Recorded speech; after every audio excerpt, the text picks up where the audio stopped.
Assalamualaikum warahmatullahi wabarakatuh. Waalaikumsalam warahmatullahi wabarakatuh. Maaf ini. Lancar semuanya. Alhamdulillah. Ibu sehat lancar. Ibu lebih luar biasa. Gimana?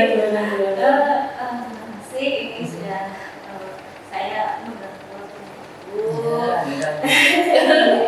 Ini saya ada mau wawancara gitu ya, kaitannya dengan modul 3.1 tentang pengambilan keputusan dilema etika. Dengan nilai kebajikan seperti itu. Nah, ini ada beberapa pertanyaan yang mungkin saya memang harus belajar banyak hal dari ibu. Saling sharing ini. Ya, nggak apa-apa ya Bu ya. Nggak apa-apa. Jadi ini tentang mestinya kan ada ya kalau di sekolah itu kasus-kasus yang berkaitan dengan dilema etika. Nah, ini selama ini Ibu bagaimana cara mengidentifikasi kasus-kasus yang merupakan dilema etika? Oh gitu. Oke, saya jawab pertanyaan pertama.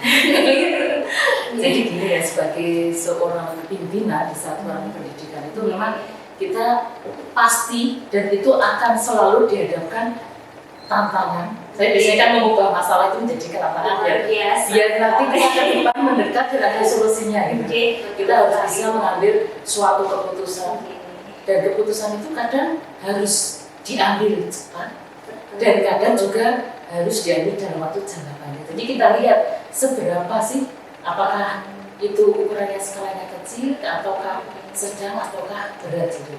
Karena nanti dampaknya terkait dengan pengambilan keputusan dari seorang pimpinan, kalau di sini kepala sekolah ya, kepala sekolah desa atau satuan desa itu benar-benar kita harus bisa melihat dulu permasalahannya itu dari berbagai sudut pandang. Jadi di situ tadi kalau dikaitkan dengan pertanyaan Iburan terkait dilema etika, itu berarti kan benar lawan benar. Nah di sini situasinya memang situasinya ini lebih perlu adanya suatu telaah lebih panjang. Karena memang di sini kita benar lawan benar dan kita harus mengambil suatu keputusan yang bertentangan. Beda kalau itu dia ada dilemanya. Jadi beda kalau itu merupakan suatu bujukan moral, itu sudah jelas ya. Benar lawan salah, udah lebih gampang lah intinya seperti itu. Tetapi kalau terkait dengan dilema etika ini memang kadang ada di situ tuh nanti ada rasa cinta, ada rasa pedulinya, ada rasa kebenaran, ada rasa suka dan lain-lain. Di situ ya, jadi telaahnya itu harus bisa lebih tepat kan. Harapannya memang kita sebagai kepala sekolah itu kan ngambil keputusan itu yang tepat dan bijak. Banyak sekali ya dari luar biasa. Jadi saya paham dilema etika yang seperti apa dan tujuan moral seperti apa dan identifikasinya tadi dari yang berat sedang dan yang berat gitu ya Bu ya. Oke, kemudian pertanyaan kemudian selama menjadi kepala sekolah, bagaimana Ibu mengambil keputusan terutama untuk kasus-kasus di mana ada dua kepentingan yang tadi ya Ibu bilang sama-sama benar atau sama-sama mengambil kewajiban. Kadang begitu ya, betul sekali. Ya, itu. Ya perlu telah lebih lanjut gitu ya. Jadi selama ini saya dalam mengambil suatu keputusan terkait dengan tadi dilema etika, kita harus benar-benar melihat apakah tantangan atau permasalahan itu dengan, kalau kita dalam manajemen SDM kebetulan saya asesor sumber daya manusia juga. Jadi di situ memang kita harus tahu ya, kita harus berdasarkan bagaimana sih dalam pengambilan keputusan ada cara berpikirnya dulu. Di situ ada 3 cara berpikir, bagaimana apakah kita mau melihat untuk kepentingan orang banyak. Jadi di situ cara berpikir dengan berbasis pada hasil akhirnya, ataukah cara berpikir berdasarkan dengan peraturan. Jadi di situ kita menjunjung nilai-nilai tinggi dalam diri kita. Dan yang terakhir itu cara berpikir berdasarkan rasa peduli. Jadi di situ kita mengharapkan apa yang orang lain itu ingin dilakukan seperti kita, makanya gitu ya, seperti itu. Kita harus mempertimbangkan 3 cara berpikir itu. Selain nanti juga ada beberapa paradigma sih. Ada 4 paradigma, misalnya individu vs kelompok, kemudian keadilan vs adanya suatu kesetiaan, ya kemudian kebenaran. Kalau tadi ya keadilan vs dengan adanya suatu kasihan, kemudian ada keadilan dengan kesetiaan, dan ada apakah itu jangka pendek atau jangka panjang. Sebenarnya banyak sekali pertimbangannya. Setelah yang tadi 3 cara berpikir, kemudian 4 paradigma, nanti ada 9 keputusan. Pasti jadi lebih paham. Itu yang ada yang saya pelajari itu. Oh itu ya, pasti ya gitu. Saya jadi lebih paham ini setelah dijelaskan langsung dengan pengalaman ibu ya. Alhamdulillah. Kemudian lalu pertanyaan yang ketiga ibu ini, langkah-langkah atau prosedur seperti apa yang biasa ibu lakukan dalam pengambilan keputusan seperti itu? Ya tadi selain yang tadi ya ada cara berpikir, 3 cara berpikir, kemudian 4 paradigma.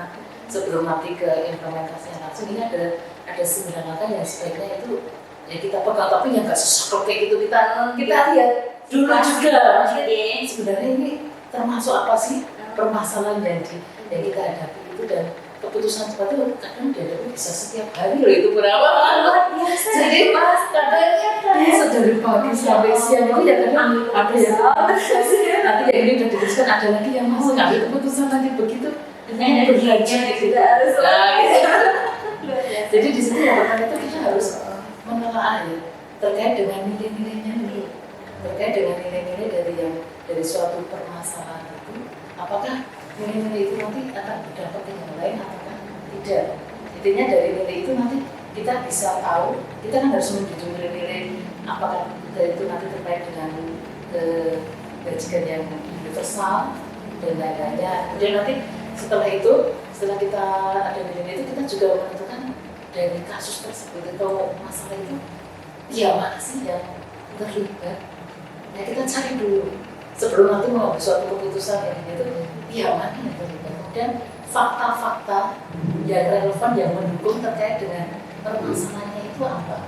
Kita cari dulu ya fakta-faktanya sehingga nanti keputusan yang diambil itu bisa tepat gitu. Kemudian kita juga harus melihat bisa menguji benar vs benarnya. PS benar-benar benar, kemudian juga nanti di situ ada paradigma. Sebelum ke tahap itu ada benar lawan salah, itu kan yang lebih mudah ya. Itu bisa dengan menguji dengan pakai uji legal atau regulasi. Kemudian tadi yang 4 paradigma, tadi sudah saya sebutkan, nggak perlu saya ulang lagi. Yang 4 paradigma itu, kemudian setelah itu kita benar-benar bisa memilih adanya suatu prinsip resolusi. Di situ perlu adanya suatu prinsip resolusi dan 3 cara berpikir tadi. Itu juga harus kita laksanakan. Jadi kita lebih mengarah ke ya kalau bisa memang di antara, kalau bisa 3-3-nya lebih bagus. Tapi kan kadang kita juga melihat, ya mungkin kadang bisa 3-3-nya atau mungkin 1 atau 2 dari cara berpikir itu. Kemudian kita juga harus investigasi terkait dengan kelima atau solusi alternatif. Kan kadang biasanya ada suatu masalah, kita milih solusinya itu biasanya A atau B. Tapi kita harus mencoba mencari barangkali solusi ketiga ini malah yang kita pakai gitu. Jadi kita harus melakukan suatu investigasi terkait dengan tadi ya, yang ada 3 solusi lah. Biasanya 2, tetapi kita berusaha mencoba 3 opsi kelima. Nah setelah itu tahap-tahapannya tadi sudah, kemudian yang kedua itu mengambil keputusan. Harapannya kalau langkah-langkah 1 sampai 7 itu benar-benar kita lewati tahap-tahapannya, maka nanti keputusannya juga baik.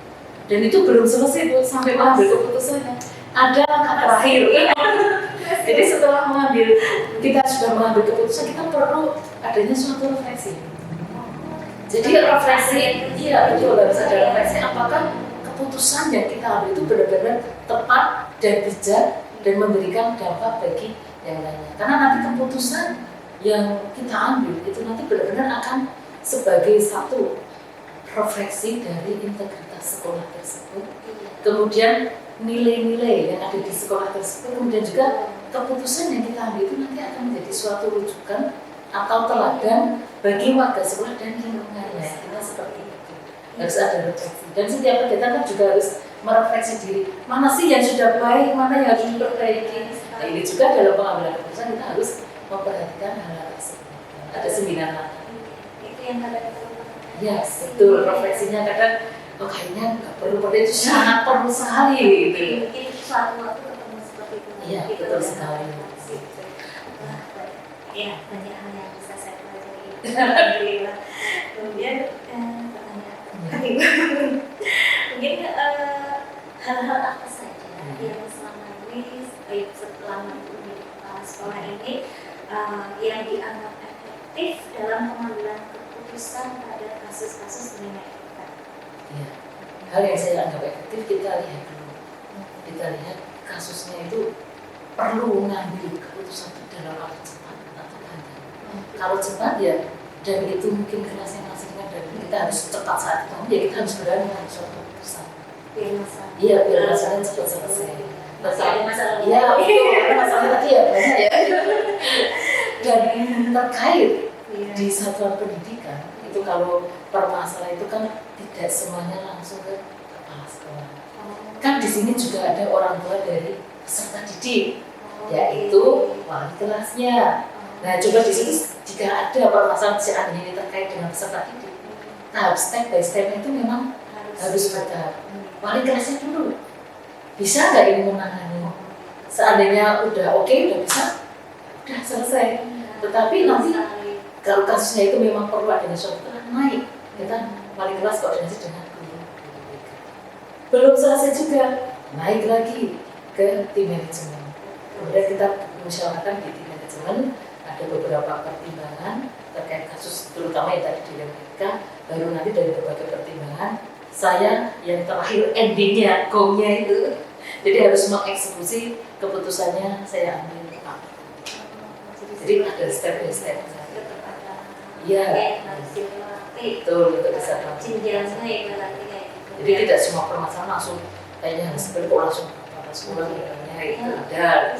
Ya nanti ketahuan kan jadi dipikir banyak gitu. Iya. Kita harus tidak mempercayakan sama yang itu yang punya anak di situ. Iya, kita juga bisa. Ya bisa berlatih juga. Apalagi kalau CGP ini nanti ya. Nanti akan menghadapi tantangan-tantangan yang luar biasa gitu. Dan nanti akan terlatih dan akan terbiasa. Saya harus belajar. Iya, siap-siap. Kemudian pertanyaan yang kedua, Ini banyak sekali, apa? hal apa saja yang selama ini merupakan yang tadi Ibu katakan bukan masalah tapi tantangan. Iya. Apa saja yang merupakan tantangan bagi Ibu yang menurut Ibu itu dalam mengambil keputusan pada kasus-kasus ini? Terkait dengan tantangan itu, kembali lagi kita tinjau kasusnya dulu. Karena tadi ya benar lawan benar itu memang harus perlu adanya suatu tantangan yang kita benar-benar harus bisa, walaupun sebenarnya itu keputusan itu sebenarnya sama-sama baik, tapi memang sama-sama baik ini harus ada yang diprioritaskan. Nggak ada yang perlu diprioritaskan sehingga mau nggak mau kita kan ngambil contohnya ya A, keputusan A dan keputusan B. Nah di sini misalnya kita mengambil A, bagaimana kita tidak menyakiti gitu.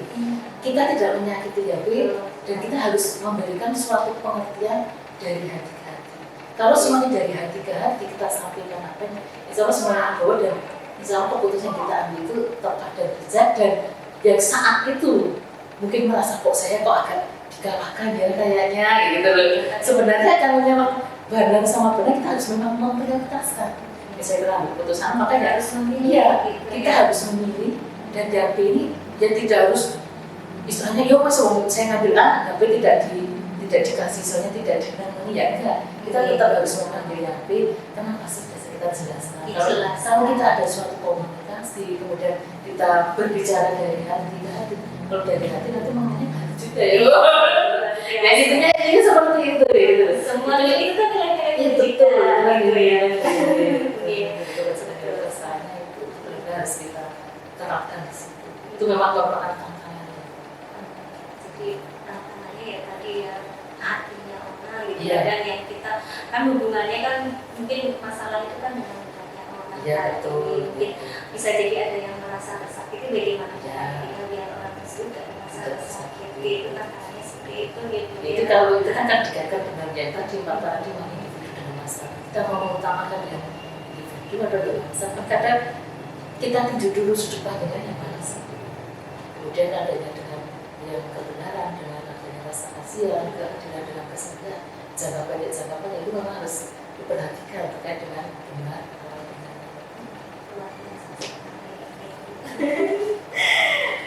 Masih ada lagi? Masih. Oh iya, siap. Ini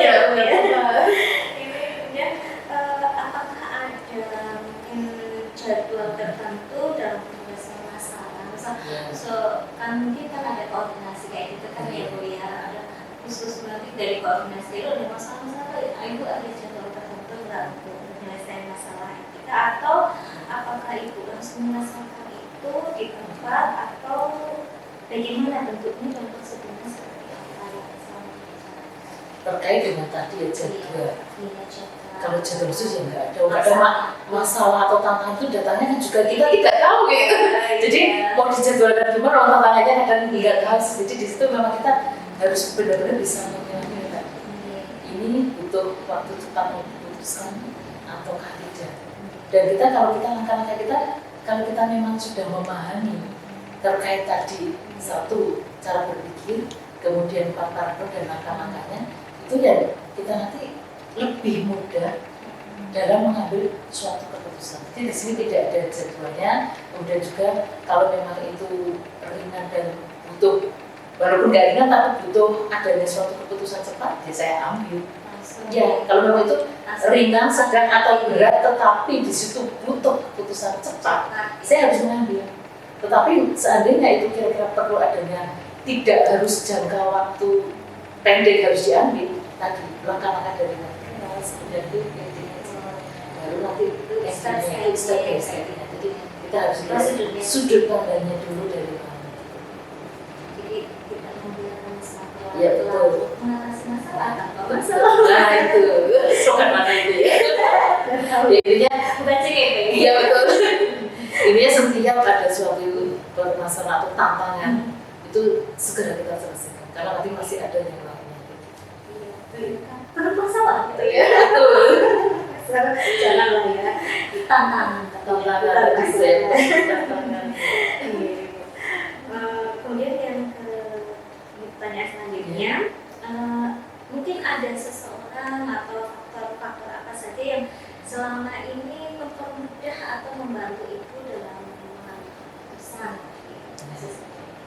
Kalau terkait di sektor pendidikan yang jelas membantu itu ya tadi dari pihak kelas itu kan jelas membantu. Jadi semua tidak harus ke kepala sekolah, misalnya anak bolos 1 hari itu tidak berangkat, nggak mungkin kan langsung ke kepala sekolah. Ya jadi di situ benar-benar membantu. Kemudian dari wali kelas juga dari BPK, sebenarnya semua guru karya juga membantu karena di sini tidak mungkin wali kelas kemudian BPK maintenance itu berdiri sendiri nggak bisa.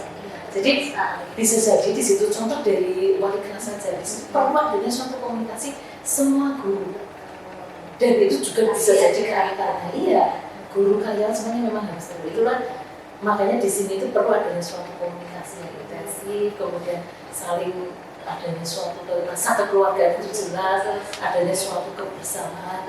Sebenarnya kalau ada komunikasi itu indah kan semuanya, dan segala sesuatu tantangan yang berat itu tidak akan terasa berat.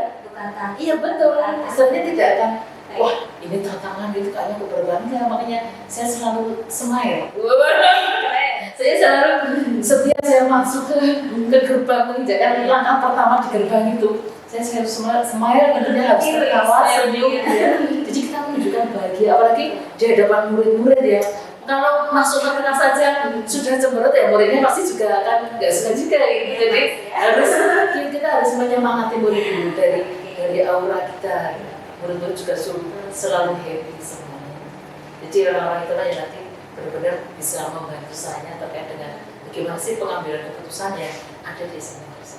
Jadi tetap dihadapi dengan rasa bahagia, ada pihak-pihak yang saling bekerja sama. Dan setiap tantangan itu pasti ada penyelesaiannya. Betul sekali. Tinggal mungkin waktunya tadi ya, terkait waktu apakah cepat panjang. Pasti bisa. Pasti bisa, yakin gitu. Untuk ini apabila menarik dari sebuah hal yang telah tadi disampaikan sama Ibu, aku belajar apa yang mungkin Ibu bisa petik dari pengalaman Ibu dalam mengambil keputusan tersebut. Jadi dalam pengambilan keputusannya kita harus memperhatikan tadi ya 3 cara berpikir, kemudian 4 paradigma, kemudian ada 9 langkah dalam pengambilan keputusan. Selain itu, kita juga karena keputusan ini nantinya tadi berdampak kepada bagaimana sih integritas di sekolah tersebut, nilai-nilai apa yang dijunjung di sekolah tersebut. Jadi karena keputusan ini benar-benar bisa menjadi suatu rujukan, maka kita berusaha benar-benar keputusan itu tepat dan bijak. Dan dalam pengambilan keputusan ini kita harus dilandasi dengan rasa tanggung jawab. Dengan rasa tanggung jawab, kemudian ada nilai-nilai kebajikan dan kita berpihak pada murid. Jangan lupa bahwa di satuan pendidikan yang kita layani itu adalah murid. Jadi diharapkan semua keputusan itu memang kita berpihak kepada murid. Dan pada saat mengambil keputusan kita harus sadar, itu harus dijaga, itu ya betul ya, kesadaran penuh bagaimana kita bisa mengambil keputusan tepat dan bijak kalau kita tidak kesadaran penuh gitu. Itu yang benar-benar selama ini ya ada beberapa hikmah dalam pengambilan keputusan. Jadi benar-benar dipikirkan matang-matang, ada rasa tanggung jawab, ada nilai kebajikan, bisa berpihak pada murid. Dan luar biasa ini catatan penting. iya betul.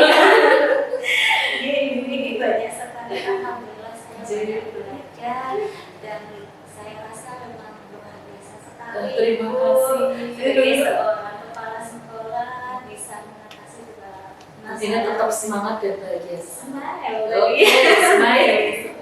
Oke, terima kasih banyak. Iya, sama-sama. Semoga selalu hebat, selalu luar biasa dan Amin. Amin. Terima kasih banyak. Terima kasih. Iya, sama-sama. Itu hasil wawancara saya dengan Kepala Sekolah SMK Negeri 1 Wanaraja, Ibu Indriani Misi yang hebat dan luar biasa. Assalamualaikum warahmatullahi wabarakatuh. Waalaikumsalam.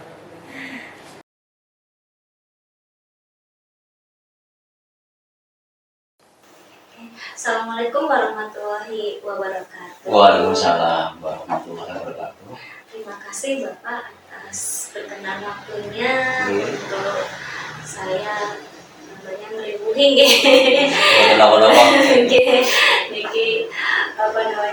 saya adalah tugas sebagai calon guru penggerak angkatan 9 yang berkaitan dengan modul pengambilan keputusan di 5 etika dengan prinsip nilai-nilai kebajikan. Sebenarnya itu materinya. Dan ini kita ada tugas untuk mewawancarai beberapa kepala sekolah agar kita bisa belajar langsung dari kepala sekolah yang notabene sebagai pengambil keputusan di sekolahnya, Pak. Dengan Bapak Hadianto, luar biasa Bapak. Langsung saja Bapak. Ini beberapa pertanyaannya. Bagaimana Bapak dapat mengidentifikasi, misal ada kasus-kasus itu yang tergolongnya itu yang dilema gitu, yang membuat dilema, terutama dilema etika, misal sama-sama ada nilai baiknya gitu kan ya, sama-sama benar gitu kan, itu kan dilema membuat nanti kita dilema memutuskan yang mana, seperti itu nih Pak Neng. Bagaimana Bapak caranya? Ini yang pertama, saya selaku yang dituakan itu sebelum menentukan atau keputusan itu saya memanggil dari guru-guru, terutama kalau hubungannya dengan siswa itu guru BK dulu dan juga wali kelas ini. Jadi itu latar belakang anak itu seperti apa, nanti itu kalau hubungannya dengan anak. Tapi kalau hubungannya dengan guru itu nanti langsung saya tangani sendiri, dan juga nanti sebelum mengambil keputusan saya minta pertimbangan kepada komite. Dan juga kalau hubungannya dengan masyarakat, ini dengan lingkungan, ini apalagi yang ini baru aja saya saya laksanakan dan ini belum terjadi, yaitu hubungannya dengan pedagang. Pedagang yang hubungannya dengan kantin sekolah. Selama ini kantin sekolah itu cuma ada satu. Maka karena belum memenuhi syarat, akhirnya ketika istirahat pintu gerbang dibuka. Nah, setelah dibuka akhirnya dapat laporan dari masyarakat bahwa anak-anak itu sampai ke alun-alun istirahat. Nah, setelah bel masuk, lagi makan ini Bu. Setelah bel masuk 1 jam baru anak datang. Nah, itu kebablasan. Nah, bahkan efeknya juga ada anak-anak yang agak akhlaknya kurang baik, ini malah merokok. Oh iya, kan tidak terpantau karena di luar sekolah. Ini di luar sekolah. Akhirnya banyak masukan dari masyarakat. Ini lebih baik itu gerbang ditutup saja. Nah, setelah saya musyawarah dengan guru, dengan komite, akhirnya sepakat bahwa ketika istirahat sebelum jam pulang, ini pintu gerbang ditutup. Kecuali kalau ada anak yang izin untuk ke gerbang. Namun setelah itu saya laksanakan dalam seminggu itu banyak masukan-masukan atau sindir-sindiran kepada sekolah. Sekolah nggak adil, banyak pedagang asongan cuma rakyat kecil untuk mencari sesuatu nasi untuk keluarga kok gerbang itu. Tapi sudah dijelaskan sekolah tidak melarang. Silakan ketika istirahat Bapak berjualan di depan pintu gerbang masih bisa. Pintu gerbang nggak ditutup, selain masih bisa dari sela-selanya masih bisa dimanggil untuk dari pagar itu. Akhirnya dikasih pencerahan, itu akhirnya pedagang-pedagang menyadari dan juga masih bisa berjualan di situ. Alhamdulillah ya, selama ini ya sudah berjalan normal lagi dan anak-anak terkendali alhamdulillah. Jadi anak bisa ketika sholat berjamaah, anak-anak semuanya bisa sholat berjamaah. Tadinya yaitu kucing-kucingan, setelah pintu gerbang dibuka itu ya Allah, ini alhamdulillah Bu itu. Jadi berkat dari kerjasama dengan sekolah, dengan komite, dengan tokoh-tokoh masyarakat di sekitar sekolah, alhamdulillah bisa. Mungkin karena anak-anak SMP masih belum begitu masih perlu bimbingan ya Bang ya. Jadi ketika begitu pintu dibuka ya udah gitu. Ada yang lepas gitu. Dan yang bahaya lagi itu kalau sampai ikut ke anak PAN, karena di sini ada juga banyak rombongan anak PAN itu yang sangat dikhawatirkan oleh sekolah. Jadi kita kan lagi membentuk moral dan akhlak siswa. Kok malah di sini jadi seperti itu ya. Luar biasa Bapak, ternyata ada kasus yang merupakan dilema etika dan sudah diselesaikan dengan Bapak dengan baik. Nah, pertanyaan selanjutnya nih Pak, mengenai selama Bapak menjadi kepala sekolah sekarang ini, bagaimana Bapak melakukan pengambilan keputusan di sekolah, terutama untuk kasus-kasus di mana dua kepentingan itu ada yang tadi ya sama-sama benar, sama-sama mengandung nilai kebajikan. Jadi caranya bagaimana tadi? Apa punya cara-cara tertentu, prosedur tertentu, atau bagaimana yang mungkin saya harus pelajari itu dari Bapak? Iya, sebelum mengambil keputusan itu prosedur yang saya lakukan itu jadi menggali dulu, menggali masalah itu seperti apa.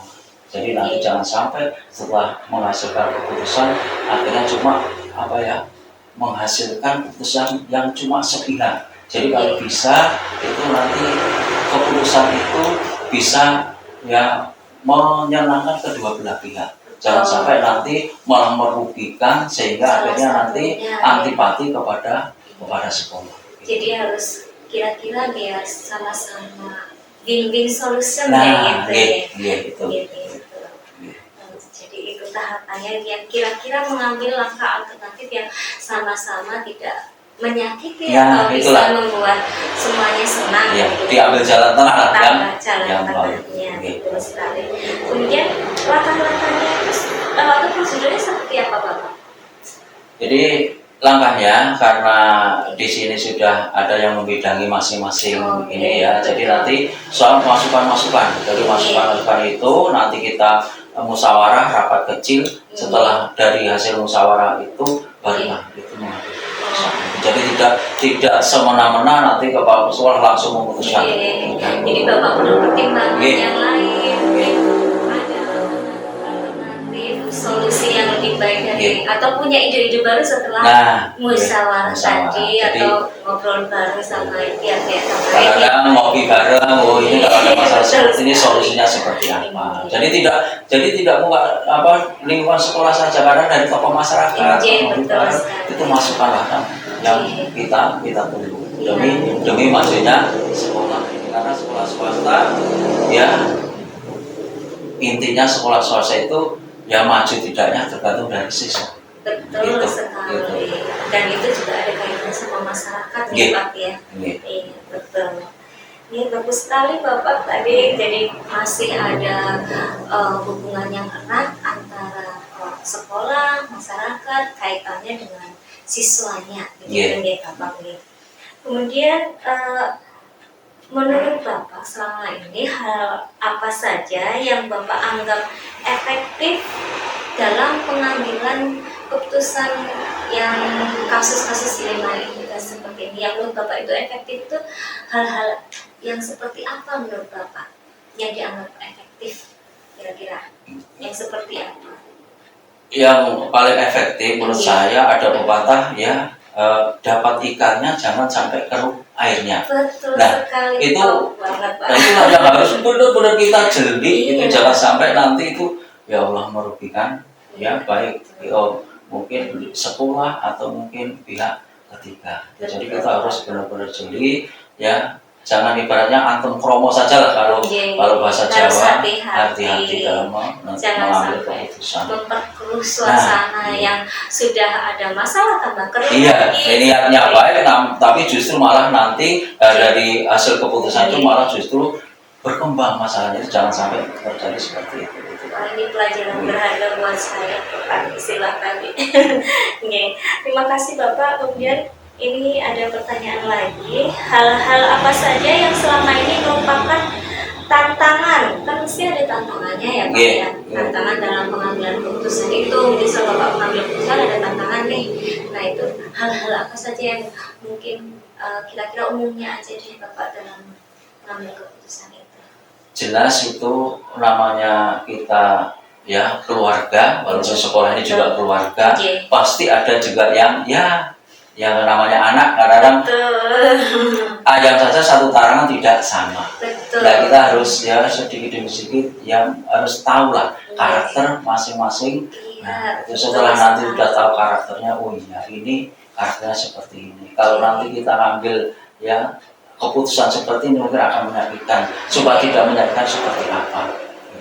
Jadi terus kalau hubungannya dengan masyarakat ya kita tentu saja setiap saat kita tuh ajang sana ke masyarakat ketika bulan Ramadan kita safari Ramadan. Jadi nanti masukan-masukan lah dari dari masyarakat itu, dari guru-guru di sini terhadap lingkungan seperti apa. Itulah nanti jadi masukan-masukan itu sangat berguna bagi kami dalam nanti juga seandainya ada masalah untuk mengambil keputusan itu. Betul Bapak, bagus banget ya. Jadi Bapak menanggapi bahwasannya banyak individu yang tidak sama ya, heterogen, dan itu kita bagaimana caranya bisa ngayomi itu semua.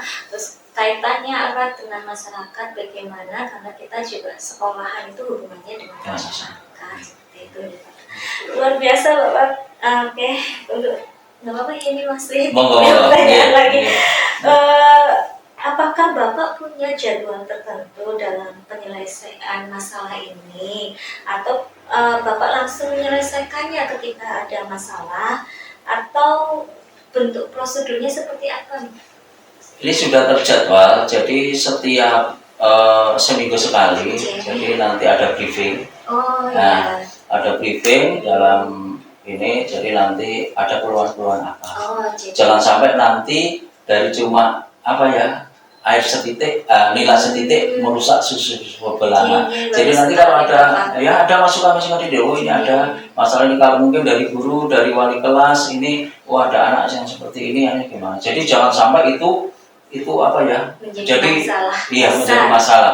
Jadi kalau ada Iya, anak yang pastinya. nggak masuk 2 hari saja tanpa izin langsung, jadi wali kelas itu langsung ya home visit gitu. Jadi nggak menunggu sampai masalah itu berlarut. Gitu. Jadi ada jadwal Briefing iya berarti ya. untuk briefing itu. Jadi Bapak punya jadwal tertentu yang itu untuk memantau juga Iya. sekaligus untuk berkoordinasi gitu kan ya, agar mungkin sebelum timbul masalah yang lebih besar diselesaikan mungkin ya Pak, seperti itu nggih. Nggih, Iya, nggih. betul. Bagus sekali Bapak itu prosedurnya menurut saya ya. Kemudian selanjutnya ya Pak ya. Nggih. Apakah ada seseorang atau faktor-faktor apa saja yang selama ini mempermudah Bapak dalam pengambilan keputusan? Alhamdulillah ini untuk dalam mengambil keputusan ini kami dimudahkan karena apa? Jadi untuk tata krama di sini sopan santun ini sudah ditanamkan dari awal, khususnya ini dalam hal agama. Jadi sudah menjadi bukan kewajiban tapi ya. Jadi kalau Senin sama Kamis ya puasa sunnah. Nah itu. Terus kalau hari itu jangan sampai ada kegiatan-kegiatan yang mungkin ada makan atau apa gitu. Jadi pembiasaan. Iya pembiasaan. Dan juga setiap Jumat mesti ada pembiasaan, yaitu stadion general. Jadi nanti di situ ada kultum dari guru, dari ustadz, juga mungkin dari anak. Jadi di sini ibaratnya walaupun toh itu mungkin sifatnya karyawan, tapi kalau ilmunya lebih tinggi kita minta ketuanya, supaya ya jalinan kekeluargaan di SMP Muhammadiyah ini bisa langgeng gitu. Jangan sampai terjadi hal-hal yang kurang. Jadi sudah ada semacam kegiatan yang itu menunjang akhlak adab, karena di sini sekolah yang Islami gitu ya, yang itu mungkin agar tidak mengantisipasi masalah-masalah gitu ya Pak ya. Jadi ada kajian lah. Jadi kalau khusus kajiannya itu malam Kamis ini ada kajian itu. Terus juga kan dari ibu-ibu sendiri, dari Aisyah juga ada kajian. Jadi insya Allah lah ini ya. Jadi benar-benar jadi kekeluargaannya terjaga. Jadi itu faktor-faktor yang memudahkan ya. Dalam mengatasi pengambil masalah ya. Oke, untuk ini yang terakhir Bapak, alhamdulillah. Dari semua hal yang tadi sudah disampaikan oleh Bapak, mungkin kan ada pembelajaran yang bisa dipetik ya, yang mungkin dari pengalaman Bapak pengambilan keputusan itu, pembelajarannya apa yang bisa diambil hikmahnya? Yang perlu diambil hikmahnya ini ada pepatah Jawa, ya. Belu tahu pinter durung lakoni.